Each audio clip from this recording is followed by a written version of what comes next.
Sa ngayon po, bagamat marami tayong weather systems na nakakaapekto sa ating bansa, asahan naman over this undas weekend ang generally fair weather conditions. So ibig sabihin, bahagyang maulap ang kalangitan sa maraming lugar at minsan nagpapakita naman ng haring araw. Subalit pagsapit ng hapon hanggang gabi, andyan pa rin ang mga isolated lamang ng mga pag-ulan at mga pagkidlat, pagkulog.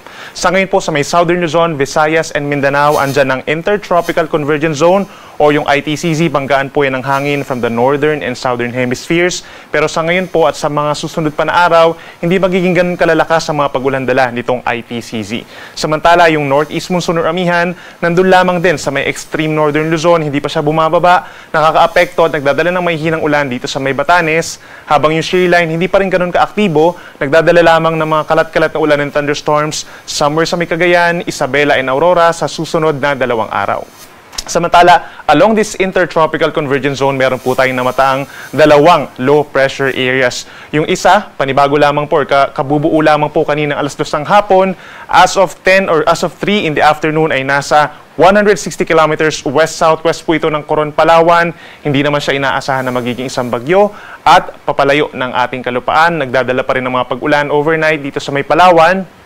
Habang yung patuloy nating monitor na low pressure area along this ITCZ, nasa labas pa naman ng Philippine Area of Responsibility at nasa halos 1,600 kilometers silangan ng northeastern Mindanao. Base sa ating analysis, medium chance or mataas ang tsansa na ito'y maging isang ganap na bagyo after 24 hours pa. Sumari pong bukas ng gabi or sa linggo ito mabuo bilang isang tropical depression.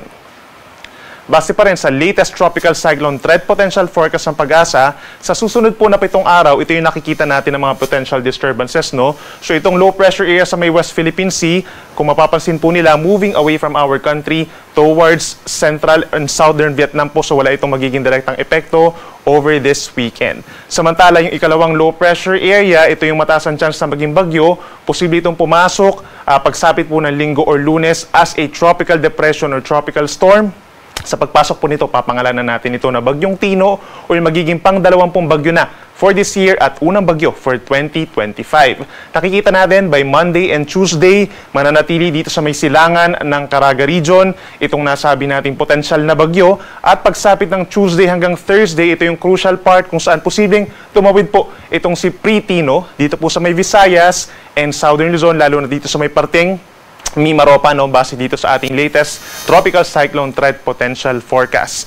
At within the next 7 days, possible din po na may isa pang mabuo na low pressure area far east of our country, dito sa may Pacific Ocean, malapit sa may Guam, pero hindi pa naman makaka-apekto anytime sa ating bansa.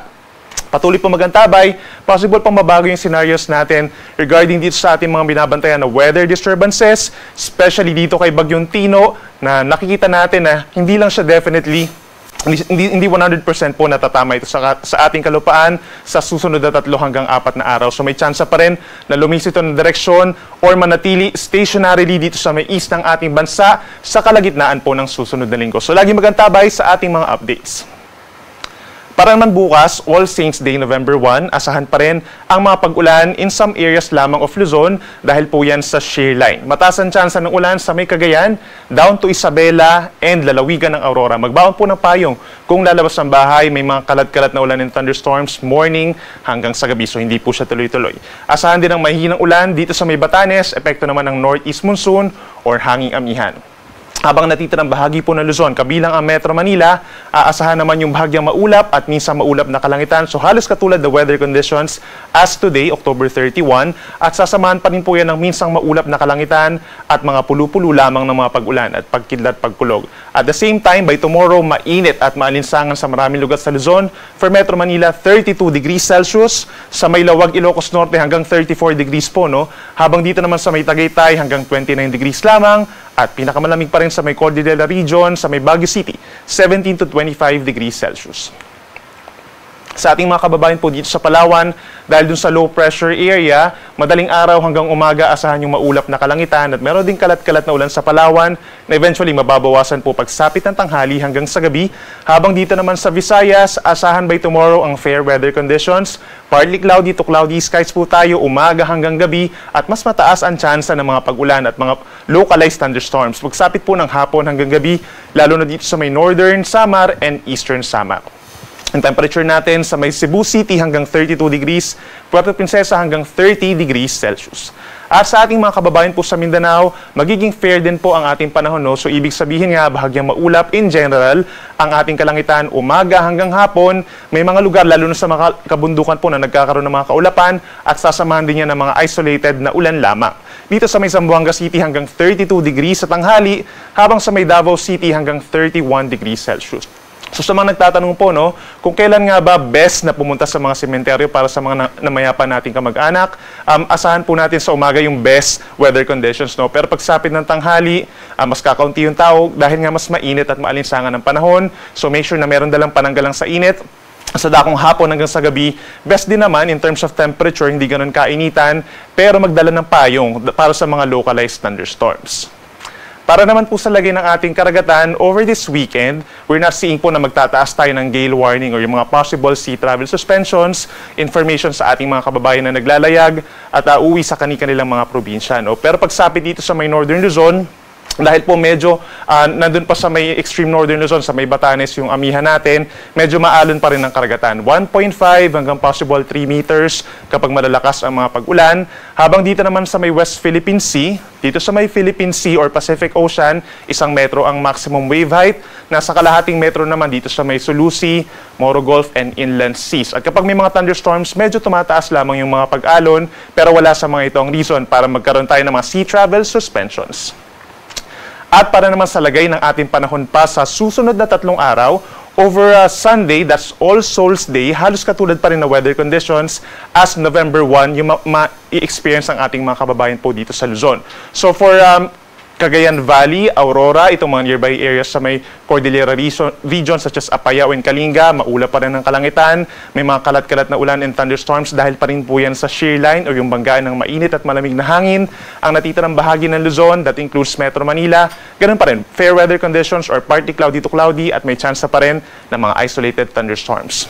Pagsapit po ng Lunes at Martes, yan yung time kung saan lumalapit nga po, no, nasa loob na ng ating area of responsibility itong si Priti, no, at mataas ang tsansa ng mga pag-ulan, lalo na sa may Bicol region dahil dun sa trough nitong bagyo pagsapit po ng Lunes, and then malaking bahagi pa ng Mimaropa magkakaroon din ng mga pag-ulan, Calabarzon, Metro Manila, Central Luzon, dito rin po sa may Cagayan Valley and Cordillera region dahil naman dun sa shear line.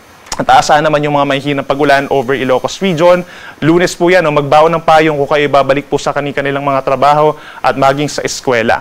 At pagsapit ng Tuesday, maraming lugar pa rin po magkakaroon ng mga pag-ulan dahil na dun pa rin sa may silangan ng bansa itong weather disturbance na potential na bagyo. No? Pinakamalakas pa rin ang tsansa ng ulan dito sa may Bicol region, Calabarzon, and Metro Manila, mga light to moderate with at times heavy rains, lalo na po sa dakong hapon ng Martes, habang dito naman sa may Aurora, Cagayan Valley, and some portions of Cordillera region, mataas din po ang tsansa ng mga pag-ulan dahil pa rin sa shear line. Mag-ingat pa rin sa banta ng mga pagbaha at paghuhupo ng lupa at lagi magantabay sa ating mga advisories and heavy rainfall warnings. Sa ating mga kababayan po sa Visayas, pinakauulanin pagsapit po ng All Souls Day ang ating mga kababayan po sa may Eastern Visayas, magbaon ng payong dahil madalas ang mga pag-ulan lalo na sa may Northern Samar, Eastern Samar, and Southern Leyte. The rest of Visayas, pagsapit po ng Linggo, partly cloudy to cloudy skies, may kainitan sa tanghali at sasamahan pa rin yan ng mga pulupulong pag-ulan or pagkidlat pagkulog. Pagsapit po ng Lunes at Martes, yan po yung time kung saan lumalapit nga dito sa may Samar Island itong potential po na bagyo. No? So mataas ang tsansa ng mga pag-ulan, pinakamalalakas dito pa rin sa may Eastern Visayas kung saan pinakamalapit ang bagyo. So heavy to intense rains possible po by Monday and Tuesday, mataas ang tsansa na magkakaroon tayo ng mga heavy rainfall warnings. Kung yung scenario natin nga is tatawid siya dito sa may Visayas and Mimaropa. No? So the rest of Visayas, itong central portion, Negros Island region, Western Visayas, makulimlim na rin ang panahon, light to moderate with at times heavy rains, lalo na po sa dakong hapon hanggang gabi. Magbaon ng payong pero mag-ingat na rin sa mga banta ng baha at pagguho ng lupa. Habang dito naman sa parting Mindanao, pagsapit po ng Linggo, pinakamagkakaroon ng mga pag-ulan itong pinakamalapit nga sa bagyo na Surigao del Norte, Dinagat Islands, Surigao del Sur, and Davao Oriental dahil po yan doon sa trough nitong paparating na bagyo. Then the rest of Mindanao, partly cloudy to cloudy. So may mga chance pa po na makakadalaw pa po kayo sa inyong mga mahal na mayapang mahal sa buhay sa mga sementeryo, no? Then pagsapit po ng Lunes, pinakamalakas ang ulan, pinakamataas ang tsansa ng ulan sa may Caraga region, Northern Mindanao and Davao region dahil dun sa mismong bagyo na. No? Pagsapit po ng Tuesday, malaking bahagi ng Mindanao ang magkakaroon ng mga pag-ulan. Again, pinakamaulan dun sa pinakamalapit sa bagyo. Kabilang na po dyan ang Caraga region, Davao region, hanggang dito sa may Misamis Oriental and Camiguin. Mag-ingat po sa mga malalakas na mga pag-ulan na nagdudulot ng mga pagbaha. Gayon din sa mga ilog, posibleng mag-apaw po ito no? Dahil nagkakaroon na tayo ng mga pag-ulan as early as Monday, then possible din ang landslides sa mga bulubundukin na lugar.